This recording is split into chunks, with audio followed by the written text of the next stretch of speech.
पावन भूमि पे हमने सोचा नहीं था कि इतने लोग आ जाएंगे।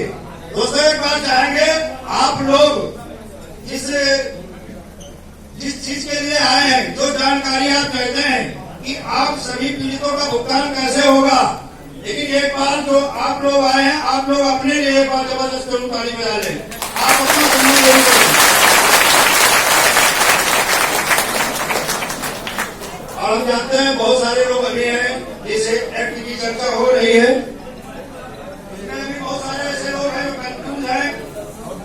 और हम चाहेंगे हमारे राष्ट्रीय संयोजक मदन लाल सर काफी जानकारी देंगे, क्योंकि बारीक जानकारियां उनके पास हैं, लेकिन जो मोटी मोटी मेरे पास जानकारी है वो आपको देंगे। लेकिन चाहेंगे आप लोगों की जबरदस्त ताली के बीच में हमारे राष्ट्रीय संयोजक, जिनको हम अपना प्रेरणा स्रोत मानते हैं, एक बार उनके लिए जरूर जबरदस्त ताली हो जाए।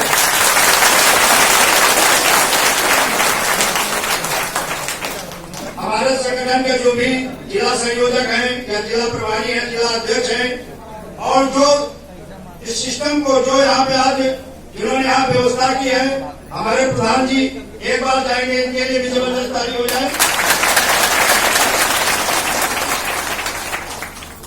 दोस्तों एक चीज है, देखा जाए हमारे हिंदुस्तान में लगभग 20 करोड़ ठगी पीड़ित जमा करता है और 3.5 करोड़ प्लस कार्यकर्ता साथी हैं।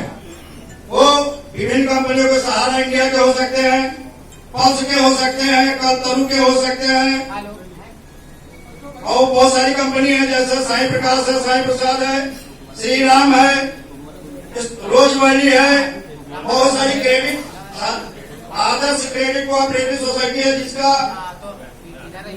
एक चीज देख लिया जाए, हमारे माननीय प्रधानमंत्री महोदय ने जिसका फीता काटा था, वो आदर्श क्रेडिट कोऑपरेटिव सोसाइटी है। अन्य और क्रेडिट कोऑपरेटिव सोसाइटी है, जैसे अनंत निधि है, Chambal Malwa credit cooperative society है, और बहुत सारी अन्य जो है कंपनियां हैं। इनके सभी पीढ़ी जो भी साथी हैं, अक्सर एक चीज होता है कि हम लोग बहुत दिन से एक लंबे समय से एक लड़ाई लड़ रहे थे। सन 2016 से कुछ कंपनियों की हम लड़ाई लड़ रहे थे, और सर वही धाराएं, वही एक्ट, और जिन धाराओं में देखा जाए, हम लोग अगर FIR दर्ज कराने जाते हैं तो सामान्य सी धारा होती है, जिसमें 420, 406, 419, 467, 468, 504 ये सामान्य धाराएं लगा दी जाती हैं।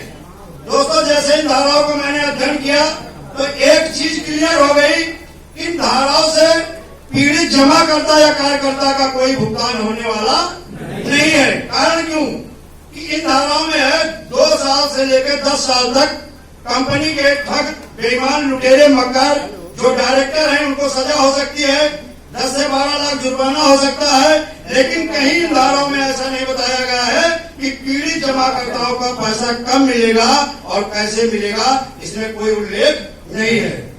हमारी अन्य भी धाराएं हैं, जैसे हमारे यूपी में लोकल एक्ट है, जिसे यूपी PID एक्ट बोलते हैं, सन 2016, और एक चिट फंड एक्ट है जो 1978, 3 से लेकर 7 तक, 3, 4, 5, 6, 7, और सबसे जो हम लोगों को एक टाइम बाउंड में पैसा दिला सकती, जिसे लोग बोलते हैं फट सेक्ट, शॉर्टकट में उसे फट सेक्ट कहते हैं, लेकिन इसे the burning of unregulated deposit scheme act 2019, यानी अनियमित जमा योजना पाबंदी कानून सन 2019। ये एक ऐसा एक्ट है, ये एक ऐसा कानून है कि ये सरकार को भी बाउंड करता है और सरकार की अथॉरिटी को भी बाउंड करता है। ये एक ऐसा मत कानून है।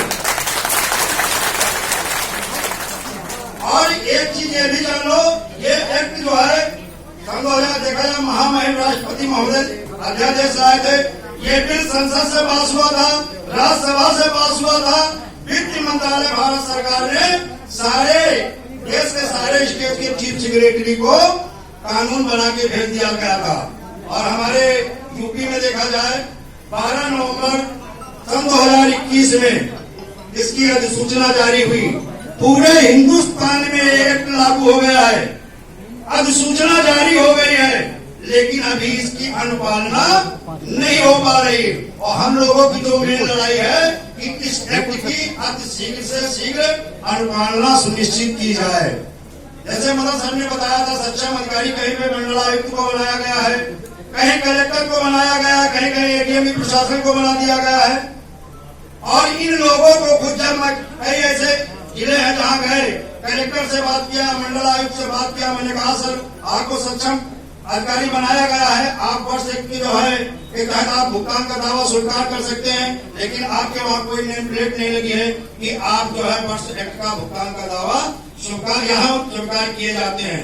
तो उन्होंने कहा ये वर्ष एक्ट का है, यानी जो सक्षम अधिकारी हैं उन्हें ही इस कानून का कोई पता नहीं है। इसका कारण क्या है? सीधा सा कारण है, हमारी सरकार जो भी है, चाहे वो सेंटर की गवर्नमेंट हो, चाहे स्टेट की गवर्नमेंट हो, किसी की हो, हम किसी राजनीतिक पार्टी का नाम नहीं लेंगे, ये स्वयं नहीं चाह रहे हैं कि इस एक्ट की पूरे हिंदुस्तान में या किसी स्टेट में इसकी अनुपालना सुनिश्चित हो। उनकी इच्छा शक्ति जो है नहीं है। कारण इसमें कुछ ऐसे प्रावधान है कि इस कंपनी जो हमने बताया था, कंपनी एक ऐसी एक्ट है जिसमें गवर्नमेंट को भी बाउंड करती है, अथॉरिटी को बाउंड करती है। सक्षम अधिकारी के पास इतना बड़ा अधिकार होता है कि आप जैसे एफआईआर दर्ज कराते हैं, भुगतान का दावा जैसे इनके पास पेश करते हैं, यह करीब 30 से 90 दिन में ट्रायल पूरा करके 180 कार्य दिवस में आपके पैसा भुगतान करने का इसमें प्रावधान है। और ये सक्षम अधिकारी को विशेष अधिकार सुप्रीम कोर्ट, हाई कोर्ट और संसद से भी प्राप्त है, विशेष अधिकारी से प्राप्त है, और आपका भुगतान करा सकता है। लेकिन सर कुछ लोग कहते हैं कि कुछ कंपनियां ऐसी हैं जिनके पास प्रॉपर्टी ही नहीं इतनी, यानी अगर देनदारी उनकी मान लिया जाए 800 करोड़ है लेकिन प्रॉपर्टी 200 करोड़ की है, तब क्या होगा? पता है ही नहीं। तो इस एक्ट की सबसे बड़ी खूबसूरती है, और ये एक्ट क्या है, आपके लिए एक ब्रह्म शस्त्र, यानी एक ब्रह्म शस्त्र की तरफ ये एक्ट आपको प्राप्त हुई है।